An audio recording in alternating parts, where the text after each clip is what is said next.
কচিখালী অভয়ারণ্য কেন্দ্রের ডিমেচরে আমি ভারপ্রাপ্ত কর্মকর্তা এবং আমার সহকর্মীদের সাথে নিয়ে আমরা সকাল আনুমানিক 8 থেকে পায়ে হেঁটে টহল শুরু করি। কচিখালী অভয়ারণ্য কেন্দ্রের ডিমেচরের গাতার খালের 2 নং সাইড খালের গোড়ায় আমরা কিছু লোকজনের পদচিহ্ন দেখতে পাই।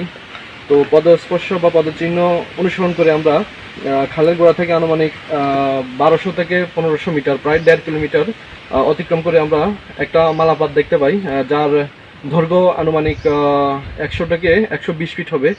মালাবাদ থেকে একটু সামনে এগুলো আমরা যে একজন লোককে দেখতে পাই, যিনি গাছের আড়ালে নিজেকে আত্মগোপনে রাখেন।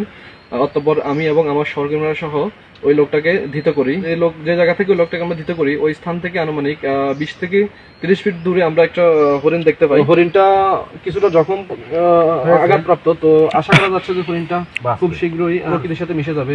তো আমি বিবক বন কর্মকর্তা বাগেরহাট মহোদয়ের কে সম্পূর্ণ বিষয়টা অবগত করি। আমরা এখন হরিণটিকে ডিমেছড়ের প্রাকৃতিক বনে অবমুক্ত করব।